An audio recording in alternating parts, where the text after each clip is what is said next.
제가 오늘 이 말씀을 나누는 것은 우리가 누군가를 교회로 초청하고 그리고 그리스도의 복음을 전하기 전에 우리가 또 우리 교회가 그런 이들을 품을 수 있는 교회가 되기를 세워지는 바람에서 제가 오늘 이 말씀을 나누려고 합니다. 누군가에게 복음을 전하고 그리스도의 은혜를 전한다라는 것은 결코 한 사람을 품는 일입니다. 때로는 나와 다른 이들을 사랑해야 하는 것이죠. 그래서 우리가 준비되지 않고 다른 이들을 하나님의 자녀로 세워가는 것은 대단히 어려운 일입니다. 그래서 저는 오늘 사랑의 폭을 넓히라라는 그런 주제를 가지고 이 말씀을 나누려고 합니다. 대부분의 사람들은 비슷한 사람들끼리 어울리고는 하죠. 그리고 그것에 익숙합니다. 비슷한 패션, 비슷한 취미, 성격, 성향, 그런 이들을 만납니다. 가능하면 같은 직업이거나 혹은 같은 삶의 레벨을 영위하는 이들을 가까이 하죠. 왜 그럴까요? 그게 우리 대부분에게는 익숙하고 편하기 때문에 그러합니다.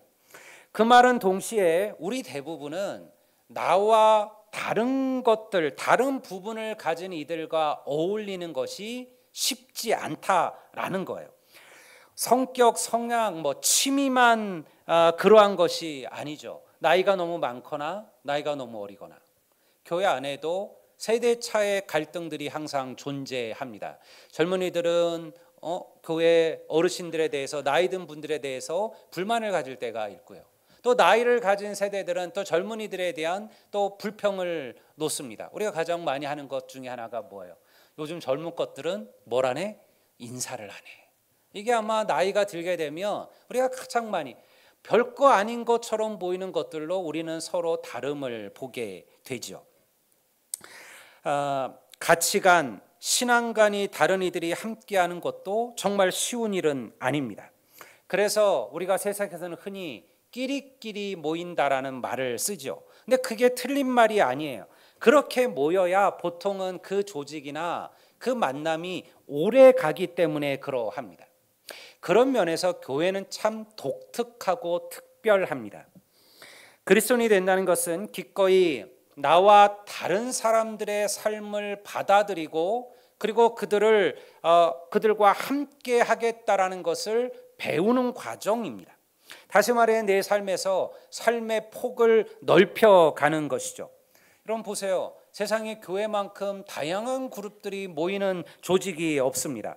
대부분의 세상의 모임들은 어떻습니까? 비슷한 무엇인가를 공유하죠. 같은 운동을 즐기거나 같은 취미 생활을 하거나 같은 어떤 관심을 가진 이들, 더 나아가 혹은 지연, 혈연, 학연, 무엇인가 같은 것들을 공유하는 모임들이라는 거예요. 그런데 교회는요, 이 모든 것을 뛰어넘습니다. 교회는 부유한 이들과 가난한 이들이 함께 합니다. 건강한 이들과 아픈 이들이 함께 서로를 위해서 기도하곤 하죠. 인생의 끝자락을 걸어가는 노인들과 어른들과 그리고 사실은 갓 태어난 아이들이 함께 하는 곳이 교회입니다. 어떤 교회는 인종이 다른 이들이 모이기도 하죠. 많이 배운 이들도 있고 그렇지 못한 이들도 있습니다. 세상 같으면 만날 일이 없고 만날 필요가 없는 이들이요, 교회 안에서 함께 하게 된다라는 거예요. 놀랍게도 믿음은 이 모든 것을 뛰어넘는다라는 거예요. 이것이 어떻게 가능할까? 우리는 예수 그리스도의 피로 하나님의 자녀가 되고 한 가족이 되기 때문임을 믿으시기를 주의 이름으로 축원합니다. 여러분, 이것보다 더 다른 이유는 없어요. 도대체 우리가 왜 이렇게 서로 교회 안에서 함께하며 함께 사랑할 수 있을까? 우리가 믿음의 길을 걷다 보면 어느 순간 나도 모르게 내 자신에 대하여 착각할 때가 있죠. 내가 원래 하나님의 자녀가 될 만한 자격이나 어떤 능력을 가지고 있다라고 생각하는 거예요. 그래서 나랑 믿음이 다른 이들이나 혹은 믿음이 연약한 이들 혹은 믿지 않는 이들을 판단하고 평가합니다. 나의 기준에 맞춰서 저 사람의 믿음은 어떠하다라고 생각하는 거죠. 근데 여러분, 성경은 우리들에게 우리가 서로 크게 다르지 않다라고 이야기합니다. 우리도 하나님의 은혜가 없었다면 이 자리에 설 수 없는 인생이라는 거예요. 성경이 우리에게 가르치는 것은 그것입니다. 에베소서 2장 12절 말씀을 제가 한번 읽어보겠습니다. 성경은 이렇게 기록합니다. 그때 너희는 그리스도 밖에 있었고 이스라엘 나라 밖의 사람이라. 약속의 언약들에 대해서는 외인이요 세상에는 소망이 없고 하나님도 없던 자이더니. 지금 바울이 누구에게 이런 얘기를 하고 있느냐? 지금으로 치면 티르키에, 터키 서부 연안에, 에게해 연안에 있었던 대도시였던 에페소는요, 교회 안에 분열과 다툼이 있었습니다. 우리가 바울이 쓴 서신들은 그 편지를 쓴 이유가 있어요. 사실은 대부분 교회의 문제들을 듣고 바울이 그 교회다가 보낸 서신들이 대부분의 바울 서신들이에요. 에베소라는 교회 안에도 그런 일들이 있었다라는 거예요. 당시 교회 안에는요, 다양한 이들이 함께 했습니다.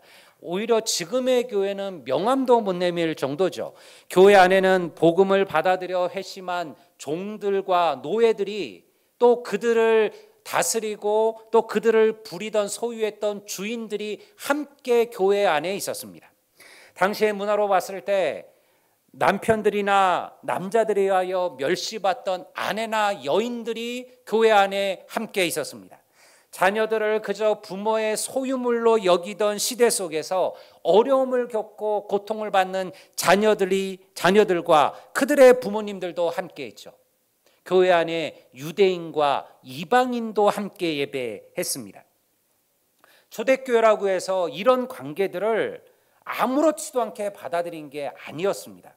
그들은 노력하고 애썼어요. 주님의 가르침처럼 모든 것을 뛰어넘어 서로를 사랑하려고 힘을 다했죠. 그럼에도 불구하고 이러한 갈등들이 교회를 계속 분란과 환란 속에 빠지게 만들었습니다. 주로 분쟁은 어디서 시작되느냐? 분쟁의 원인은요, 힘을 가졌거나 부유하거나 사회적인 지위를 가진 이들이 그렇지 못한 이들을 품지 못했다라는 거예요.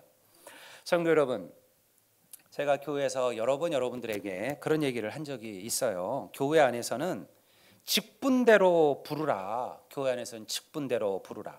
교회는요, 직분이 우선입니다. 누구야, 언니, 오빠.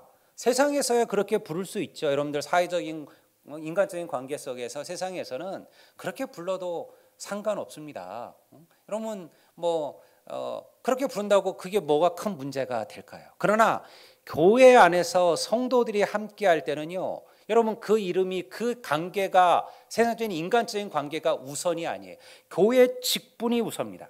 장로님, 권사님, 안수집사님, 성도님, 이게 우선이라는 거예요. 왜 그렇게 할까요? 왜 그렇게 할까요? 아니, 세상에서 회장님이면 교회에서도 회장님이라고 부르고, 세상에서 정치 가면 교회 안에서도 국회의원이라 부르고, 이렇게 부르면 안 되는 거냐?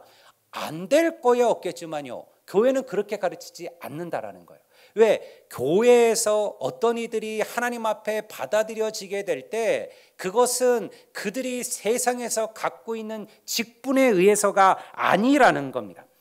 여러분, 장로님이, 권사님이 나이가 적거나 세상적으로 대단한 지위를 갖지 아니하였을지라도 교회가 기도하고 준비하여 그들을 성도들의 대표로 세웠더라면 교회는 그들은 그것으로 존중받아야 하는 거예요. 왜냐하면 그들은 그만한 헌신과 봉사와 섬김과 성도를 사랑함으로써 자신들을 보여주신 거예요.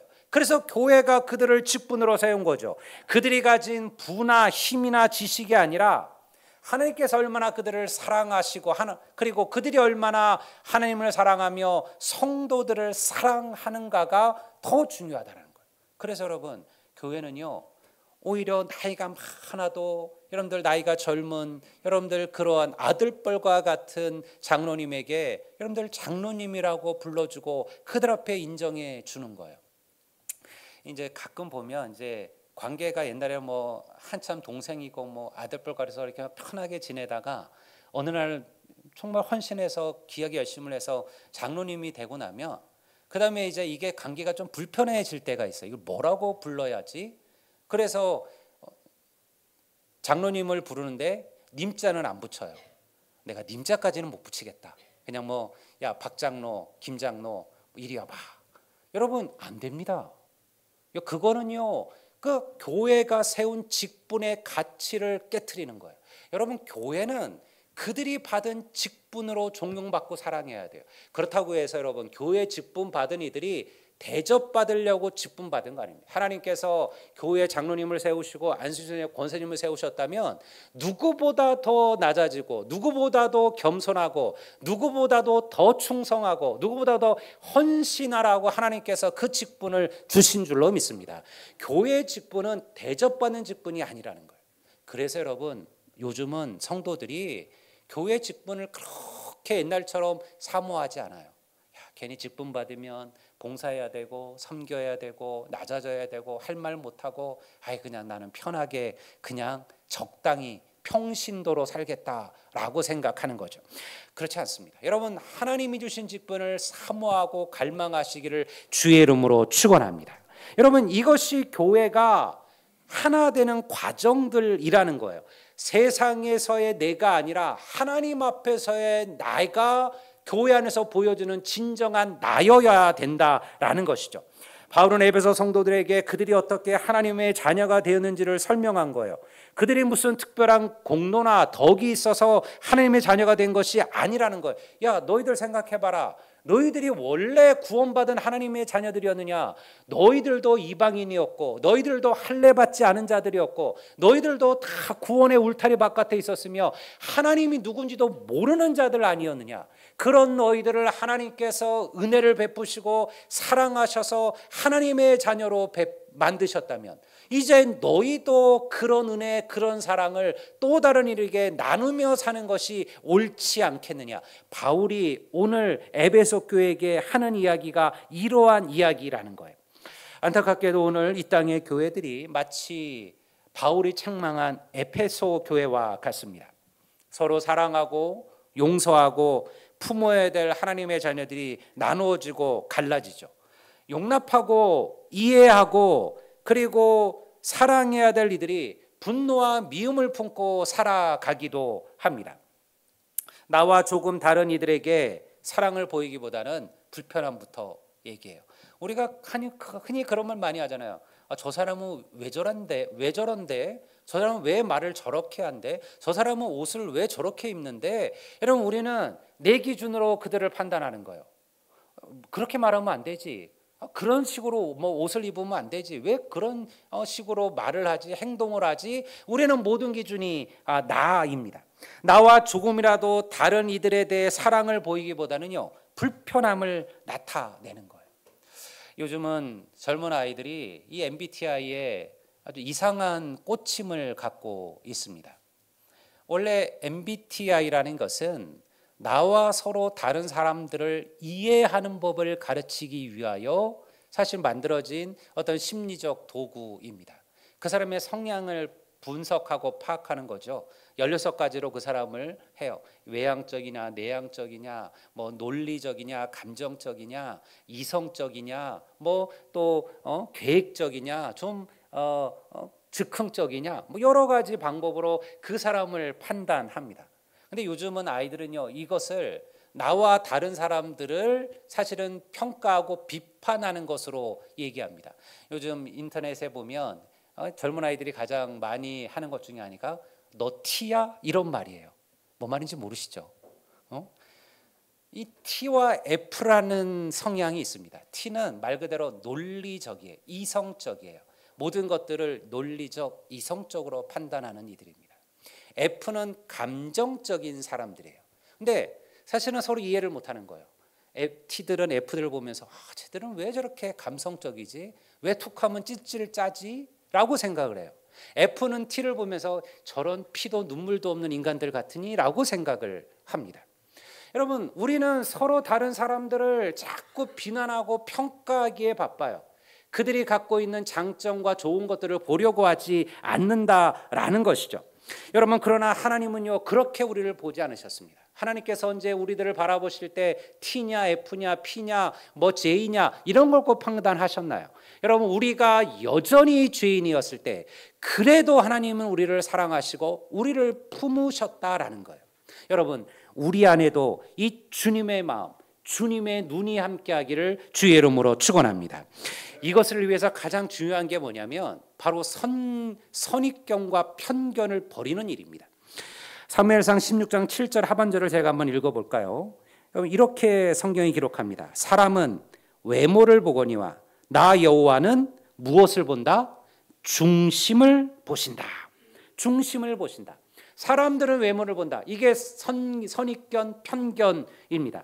우리는 선입견으로 다른 이들을 판단해요. 그가 나와 비슷한 부류인지를 먼저 평가하죠. 나랑 같은 성향인지 성격인지를 봅니다. 더 나아가 나에게 도움이 될 사람인지를 보죠. 그가 입은 옷이나 그가 타고 다니는 차나 혹은 어느 학교를 나왔는지로 어떤 사람을 평가하기도 합니다. 학자들에 의하면 한 사람이 어떤 한 사람을 평가할 때는요 3, 4초면 결정한다 그래요. 3, 4초면 그 사람에 대하여 우리는 벌써 평가를 내린다라는 거예요. 이 사람은 이런 사람이구나 라고 스스로 자기의 평가를 내린다라는 것이죠. 우리는 너무 쉽게 사람을 판단하고요. 그가 나와 다른이라면 그 사람에 대해서 잘 알지도 못하면서 혹은 알고자 노력하지도 않으면서 사실은 무시하거나 관심을 끊어버립니다. 우리가 물건 하나 살 때는요 얼마나 많은 신경을 씁니까? 온갖 정보를 확인하고 정보를 검색하고 이곳저곳을 방문하잖아요. 고민하잖아요. 그런데 우리가 어떤 한 사람을 판단할 때 우리는 너무 쉽게 선입견이나 편견에 휘둘리게 된다라는 거예요. 하지만 사람을 이해하는 일은요 시간이 필요합니다. 첫인상은 딱딱하고 무거울 것 같은데요 막상 이야기해 보면 누구보다 부드럽고 그리고 상대방을 이해해 주는 이들이 있죠. 왜 우리는 너무 쉽게 사람을 판단하고 평가할까요? 이것은요 우리 안에 있는 교만이라는 죄입니다. 이것은 우리 안에 있는 교만이에요. 우리는 이렇게 생각하는 거예요. 나는 절대 저 사람처럼 살지 않을 것이고 저 사람처럼 말하지 않을 것이고 저 사람처럼 나는 행동하지 않을 것이라고 얘기하는 것이죠. 근데 우리가 정말 그 사람의 입장이 되어보고 그 사람의 자리에 내려가 보지 않는다면 누구도 나는 저 사람처럼 하지 않을 것이라 장담할 수 없다라는 겁니다. 목회자는 성도의 자리에 서봐야 합니다. 그래야 성도들이 얼마나 힘들고 어렵게 믿음의 길을 걸어가는지를 사실은 이해하고 깨닫게 돼요. 저는 이해해요. 여러분들 목회자는 한번 빠지면 연락도 하고 확인도 하고 하지만 그러면서도 여러분들 주일날 이 오전 예배 이 한 번을 지키기 위해서 어떤 이들은 얼마나 많은 노력과 땀을 힘을 기울이는지를 알죠. 성도들은요 목회자의 자리에 서봐야 합니다. 그래야 목회자들이 어떤 마음으로 교회를 돌아보며 가슴 아파하는지를 깨닫게 되는 것이죠. 그렇지 않으면 여러분 우리는 서로 하나가 되기가 어렵습니다. 심 전사님이 여기 안 계시니까 제가 좀 칭찬을 해도 되겠죠. 저는 심홍희 전사님 참 존경하고 아껴요. 왜냐하면 사실은 저는 거의 한 8년이나 시간들 동안 심지어 같이 사역하면서 심 전사님이 단 한 번이라도 누군가에 대해서 부정적이거나 불평을 늘어놓는 적을 본 적이 없어요. 그리고 항상 교회에 오면 웃으려고 노력해요. 왜 속상한 일이 없을까요? 왜 목회자라고 여러분 주의 종들이라고 해서 왜 하나는 일이 없을까요? 혼자서 여러분들 사실 우리 교회가 지금 여건이 안 돼서 주일학교 그냥 말 그대로 다 맡겨놨잖아요. 교사 한 사람 제대로 지원 못하고 그냥 우리가 예배가 이 한 번이다 보니까 본 예배 못 드리고 또 주일학교 교사만 하면 그분의 믿음이 어떻게 또 성장할까요? 심지어 혼자서 주일학교를 다 맡아서 여러분들 챙기고 관리하고 있습니다. 새벽마다 성도들 생각하며 부르짖며 기도합니다. 여러분 어려운 이들, 선교사님들, 힘든 이들을 위해서 기꺼이 내놓았어요. 그러면서도 한 번도 알기를 원치 않았어요. 나만이 아는 그 헌신들을 제가 알고 있습니다. 여러분들 그러한 주의 종들을 존경하고 사랑하시기를 주의 이름으로 축원합니다. 그리고 저도 좀 사랑해 주시고요. 좀 목회자가 계속해서 권면하고 좀 부탁하고 말을 하면 좀 들어주세요. 아무리 얘기해도 안 하는구나. 아무리 얘기해도 움직이지 않구나. 그러면 어느 순간 사실은 힘이 떨어져요. 이건 해봤자 또 응답하지 않겠구나. 그러면요 어렵습니다. 이번 주 우리가 금요 기도를 하면서 제가 이렇게 인사했어요. 많이 나오진 않았지만 여러분 우리는 일당 백입니다. 일당 백입니다. 일당 백입니다. 여러분 성도는요 한 명이 100명 역할도 하고 10,000명 역할도 할 줄을 믿습니다. 근데 여러분 자꾸 남들에게 밀어두시면 안 됩니다. 여러분들이 그 자리에 계십시오. 하나님께서 그런 하나님의 일꾼들을 통하여 하나님은 일하심을 믿습니다. 저는 예전에 매일 교회 늦으시는 한 분을 본 적이 있어요. 나도 모르게 그분의 믿음을 판단했어요. 이 양 오실 거 조금만 좀 일찍 오지 왜 항상 늦으실까? 근데 내가 나중에 그분의 상황을 알게 되고 제가 회개한 적이 있었습니다. 그분은 홀로 되신 나이 드신 어머니를 모시고 살았습니다. 혼자 하셨는데요. 근데 그 어머니가 몸을 제대로 쓰지를 못하셔요. 근데 주일날은 예배를 와야 되잖아요. 그래서 주일날 예배 오려면 반드시 그 어머님을 근처에 사는 여동생의 집에 잠깐 맡겨야 돼요. 여동생은 교회를 안 다니니까 그 어머님을 맡아주겠다 그래서 맡겨야 돼요. 그래서 이분은 매 주일날 되면 아침 6시부터 일어나가지고 어머님 씻기고 옷 입히고 그리고 자기도 준비하고 해서 휠체어 태워서 그리고 그 여동생의 집까지 가서 어머님 모셔다 드리고 그리고 본인은 허겁지겁 달려오는 거예요. 그러면 항상 늦는 거예요. 아무리 노력해도 그게 쉽지가 않은 거예요. 제가 그 얘기를 듣고요. 여러분들 제가 사실은 그분을 이해하게 되었어요. 여러분 우리가 그의 상을 알면서도 그저 예배 한 번 늦었다고 우리가 그를 판단할 수 있을까요? 우리가 그의 자리에 서봐야 된다라는 것이죠. 우리에게 필요한 것은 너그러운 마음과 다른 성도들을 이해하려는 마음임을 믿습니다. 성도 여러분, 교회는 그리스도의 몸입니다. 그리고 성도는 그 몸을 이루는 지체입니다. 한 몸을 이루는 하나의 지체라는 것이죠. 근데 말은 쉽지요.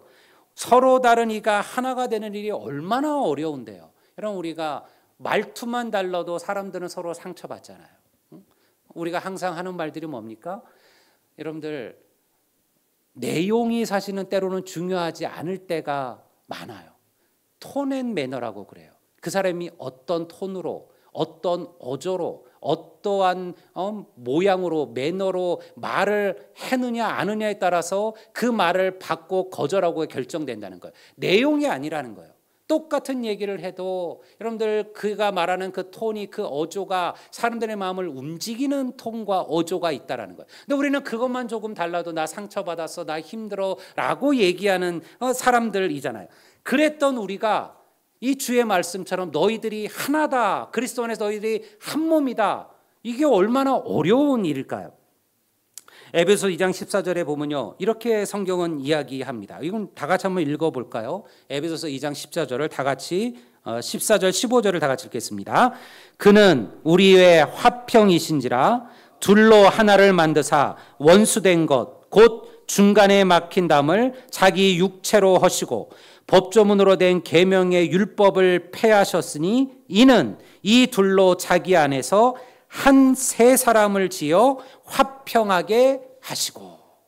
예수 그리스도께서 당신의 십자가로 피로 여러분 원수된 사람들, 원수된 둘을 하나로 만드셨다라는 거, 이게 참 멋진 고백이에요. 여러분 우리가 그리스도의 피로 새로운 자가 되는데요, 그냥 새로운 자가 되는 게 아니에요.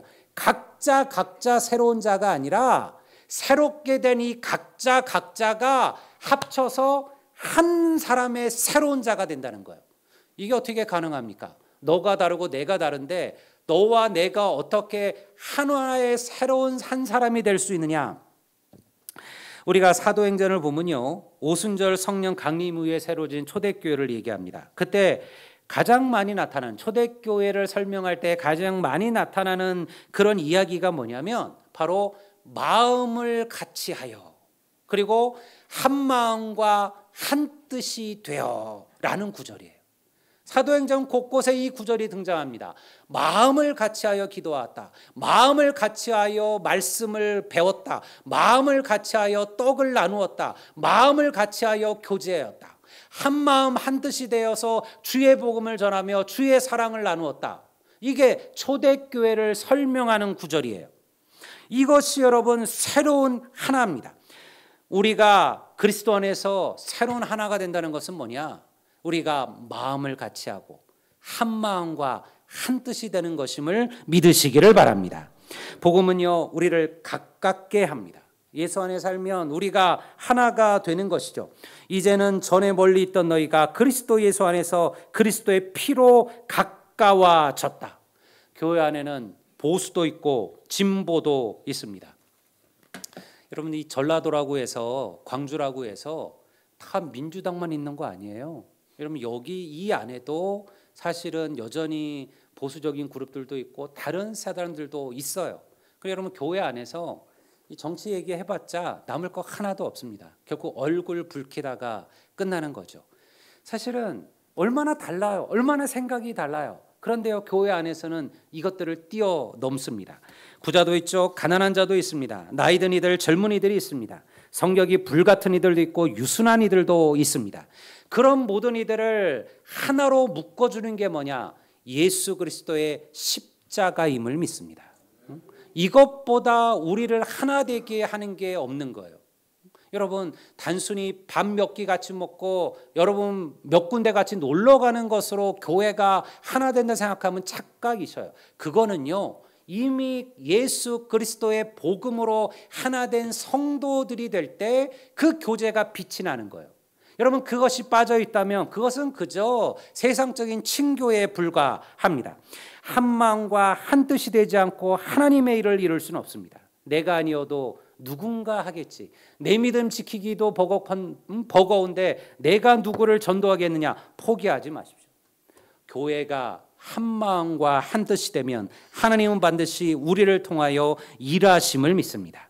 그러니 여러분, 누군가에게 불편한 마음이 들면 먼저 진심 어린 마음으로 기도하고 그리고 그에게 다가서야만 합니다. 이야기를 나누다 보면 이 사람이 전혀 그렇지 않고는 것을 깨닫게 될 때가 옵니다. 이분이 정말 좋은 사람이구나. 이분이 정말 배울 만한 사람이구나. 그도 하나님의 교회를 사랑하는구나. 여러분, 세상의 성도들 가운데 교회를 망치려고 하는 이들이 어디 있을까요? 다 교회가 잘 되기를 바라고, 교회가 부흥하기를 바라고, 교회가 사랑을 바라고, 교회가 섬기기를 바랍니다. 그런데 왜 자꾸 부닥칠까요? 여러분, 각자 교회를 사랑하는 방법과 방식이 다를 수 있기 때문에 그렇습니다. 여러분, 그런 것도 우리는 함께 품고 이해하셔야 돼요. 열린 마음으로 대화하시고 그의 얘기를 들어주십시오. 편견과 선입견이 아니라 죄인까지 사랑하셨던 주님의 눈으로 우리가 다른 이들을 바라보면 여러분, 우리도 그 안에 있는 보물을 발견하게 될 줄로 믿습니다. 성도 여러분, 사람을 나의 기준에 맞추려고 하지 마세요. 그것은 자꾸 사랑의 폭을 좁히는 것입니다. 다른 것이 틀린 것은 아니에요. 좋은 부부가 되려면요, 평균이 되어야만 합니다. 여러분, 항상 80%의 남자 여자가 부부가 되는 게 아니에요. 때로는 90%와 70%가 만날 수도 있습니다. 그러면요, 억지로 90%의 나를 다 상대편을 끌어올리려고 해서는요, 그 가정은 평화롭지 못합니다. 결국은 90과 70이 다투며 싸우는 게 가정이 아니라 90과 70이 서로를 맞추어 80으로 함께 사는 게 좋은 가정입니다. 그것이 하나님께서 바라보시는 것이죠. 어려움을 겪는 가정들은요, 나는 변하지 않고 상대방만이 변하기를 끊임없이 바라고 있기 때문에 그렇습니다. 가정만 그러할까요? 교회도 그러하고 세상도 그러합니다. 믿음은 남을 변화시키는 것이 아니라 하나님 안에서 내가 먼저 변화되는 것임을 믿습니다. 여러분의 마음을 넓히시고 여러분의 사랑의 폭을 확장하시기를 바랍니다. 여러분의 이웃들에게 사랑을 나누시고요. 그리고 교회 모든 성도들을 정말 따뜻하게 자매처럼, 형제처럼 대하시기를 바랍니다. 여러분, 교회를 좀 오시면 많이도 필요 없어요. 한 10분씩만 좀 안아주세요. 좀 따뜻하게 좀 품어주시고 안아주십시오. 여러분 그러면요 은혜가 됩니다. 우리가 코로나를 거치면서 스킨십이 조금 불편한 시대가 되었어요. 그래서 사실은 코로나 거치면서 웬만하면 우리가 악수도 막 안 하고 했잖아요. 근데 이제 뭐 코로나도 좀 지나갔고요. 사실 우리가 이러한 섬김, 사랑, 은혜들이 필요한 거죠. 말 나온 김에 한번 좀 해봅시다. 우리 옆 사람들 한번 따뜻하게 한번 안으시면서 우리는 가족입니다. 한번 해보세요. 해보세요, 여러분. 남자끼리 안으면 뭐 안 됩니까? 아니 부부가 이렇게 맹숭맹숭 보고만 있어요.